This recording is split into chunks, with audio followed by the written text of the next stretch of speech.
Hello friends, welcome to my channel.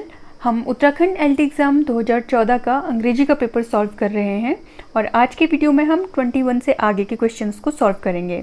So without much ado let's start the video. Question number 121, the poet who cut down the manuscript of waste land about to 1/3 of its original size was option A T E. Hulme, option B Robert Frost, option C Ezra Pound, option D W.B. Yeats. So right answer यहाँ पर होगा option C Ezra Pound. So the waste land is a famous poem by T.S. Eliot and it is in 5 parts और ये poem 1922 में publish हुई थी। तो ये पोएम अभी ओरिजिनली 434 लाइन्स की है और इसकी जो मैन्युस्क्रिप्ट थी वो 434 लाइन्स के 3 गुना थी, जिसे कि एज़रा पाउंड ने T.S. इलियट को बोलकर कम करवा दिया और ओरिजिनली अभी ये 434 लाइन्स की पोएम है इन 5 parts. Question number 122, Frailty, thy name is woman is spoken by option A Macbeth, option B King Lear, option C Shylock and option D Hamlet। So right answer यहाँ पर होगा option D Hamlet। So ये line William Shakespeare के play Hamlet में उसके main character Hamlet द्वारा कही जाती हैं, जब हैमलेट को ये पता चलता है कि उसकी मदर गर्ट्यूड ने उसके फादर के मर्डरर यानी कि उसके अंकल क्लॉडियस से शादी कर ली है। क्वेश्चन नंबर 123, अब यहाँ पर आपको 2 कॉलम्स दिए हैं, लिस्ट 1 एंड 2। इसमें आपको मैच करना है कि लिस्ट 1 में जो वर्ड्स दिए हैं उनका लिस्ट 2 में क्या मीनिंग है। सो ऑब्सोलीट का मीनिंग हमने पहले भी बताया है इसी पेपर में। ऑब्सोलीट मीन्स होता है आउटडेटेड। पेनिशिया मीन्स होता है a remedy for all evils, यानी कि जिसे हम कहते हैं रामबाण दवा किसी चीज़ की। फिडेलिटी का मीनिंग होता है फेथफुलनेस एंड मॉडलिंग का मीनिंग होता है एक्सेसिवली सेंटिमेंटल या फिर बहुत भावुक। सो यहाँ पर option A will be the right answer. Question number 124, इसमें कोटेशन है, the fault dear Brutus is not in our stars but in our self that we are underlings, this line occurs in a play by. So ये line है Julius Caesar की and Julius Caesar is a play by William Shakespeare. So option A will be the right answer here. Then question number 125, the poet who wrote Little Gidding is option A W.H. Auden, option B Stephen Spender, option C T.S. Eliot and option D W.B. Yeats। Right answer यहाँ पर होगा option सी T.S. Eliot। सो T.S. Eliot ने एक poem लिखी थी 4 quartets. सो 4 quartets जो poem है इसे पब्लिश किया गया था 1941 में और इस पोएम के 4 पार्ट थे। पहला पार्ट था बर्न्ट नॉर्टन, दूसरा पार्ट था ईस्ट कॉकर, तीसरा ड्राई सैल्वेज और चौथा था लिटिल गिडिंग। क्वेश्चन नंबर 126, इसमें भी कोटेशन है, all changed utterly a terrible beauty is born, these lines occur in a poem by. Option A है W.B. येट्स, ऑप्शन बी है रूपर्ट ब्रूक, ऑप्शन सी है लुई मैकनीज, ऑप्शन डी है W.H. Davis. Right answer होगा option ए W.B. येट्स। तो W.B. येट्स की poem है Easter 1916 जिसकी opening line है ये। Then question number 127, a book written by Charles Dodgson, a Victorian mathematician and priest of church of England, which became a classic. So option A है treasure island, option B है Peter Pan, option C है Gulliver's travels, option D है Alice in Wonderland. Right answer यहाँ पर होगा option D Alice in Wonderland.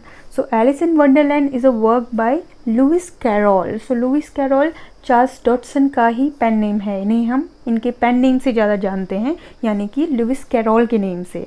So this work was published in 1865 और इसका original title था Alice's adventure in wonderland. Question number 128, one of the following was not a member of the Bloomsbury group. Option A Sydney Webb, option B E.M. Forster, option C Virginia Woolf, option D Atlas Huxley. So right answer is option D Atlas Huxley. बाकी तीनों ही Bloomsbury group के member थे। Question number 129, a rose is a rose is a rose is a rose, this statement was made by. So option A है Shakespeare's Juliet, option B है Sylvia Plath, option C है Robert Burns, option D है गर्ट्यूड Stein. So right answer यहाँ पर होगा option A Shakespeare's Juliet. So ये line है शेक्सपियर के प्ले रोमियो एंड जूलियट की, जिसमें जूलियट ये लाइन्स कहती हैं रोमियो के लिए। Question number 130, the figure of speech in the line when my bosom was young is. Option A metaphor, option B synecdoche, option C personification, option D hyperbole. So right answer is option B, synecdoche. So synecdoche is a figure of speech जिसमें part को represent किया जाता है whole के लिए, और यहाँ पर इस लाइन में भी पार्ट को रिप्रेजेंट किया जा रहा है होल के लिए। See bosom is a part of body and it is represented for the youth, यानी कि for whole young body. So that's why the right answer will be option B, synecdoche. Then question number 131, the essence of drama lies in. So option A is spectacle, option B is dialogue, option C is conflict and option D is soliloquy. Right answer will be option C, conflict. Okay, essence का मतलब होता है सार या soul of drama, so it lies in conflict. Question number 132, the prophet is written by option A Robert Frost, option B Ved Mehta, option C Khushwant Singh, option D Khalil Gibran. So right answer is option D Khalil Gibran. Prophet is a collection by Khalil Gibran जो 1923 से 26 के बीच में publish हुआ था, और ये prose poetry और fables का कलेक्शन है।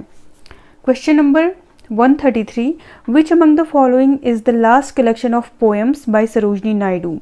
Option A the bird of time, option B the broken wing, option C the temple and option D none of the above. So option A है द बर्ड ऑफ टाइम जो कि 1905 में publish हुआ था, और option B में है उनका poetry collection the broken wing जो कि 1917 में पब्लिश हुआ था। सो लास्ट कलेक्शन यहाँ पर द ब्रोकन विंग है, बट द ब्रोकन विंग के बाद भी इनके 2 कलेक्शन और पब्लिश हुए थे, 3 कलेक्शन और पब्लिश हुए थे जो कि इनकी डेथ के बाद पब्लिश हुए थे। उनका नेम यहाँ पर नहीं है, इसलिए राइट आंसर होगा the broken wing. Question number 134, Jayanta Mahapatra a well known Indian English poet is basically a man of option A chemistry, option B mechanical engineering, option C physics, option D English. So right answer will be option C physics. So Jayant Mahapatra was a professor of physics in the University of Cuttack. So इनका पहला profession था physics. Question number 135, who among the following has not been awarded the Nobel Prize? Option A Joseph Brodsky, option B V.S. Naipaul, option C Salman Rushdie and option D William Faulkner. So right answer will be option C Salman Rushdie. Salman Rushdie को अभी तक Nobel prize नहीं मिला है। बाकी Joseph Brodsky won this prize in 1987 and V S. Naipaul को Nobel prize मिला था 2001 में, and William Faulkner won this prize in 1949। Question number 136, which among the following is not a work of George Bernard Shaw? So option A is you can never tell, option B is the traveller, option C Candida, option D the devil's disciple. Right answer is option B the traveler. So the traveler is a work by John 12 Hawkes and it was published in 2005. बाकी तीनों You Never Can Tell, Candida and the Devil's Disciple, all these 3 are the work of George Bernard Shaw. Question number 137, there were 3 important medieval institutions. Which of the following was not one of them? So option A is slavery, option B is feudalism, option C is the church and option D is none of these. So you can see that these two, feudalism and church, are the 2 important institutions of medieval times, and slavery is not one of them. Slavery is not an institution actually. So right answer is option A slavery. Question number 138, which of the following is not one of the dominant forms of poetry of 15th century England? So option A is allegory, option B is ballad, option C is sonnet and option D is none of these. So right answer will be option C sonnet. So as you can see, allegory and ballad ये दोनों ही 14th century England में use किए जाते थे। allegory तो बहुत ही oldest form of poetry है। ballad was also in use in 14th century and 15th century, but sonnet was introduced to England in 16th century by White and Surrey. So right answer will be option C, sonnet.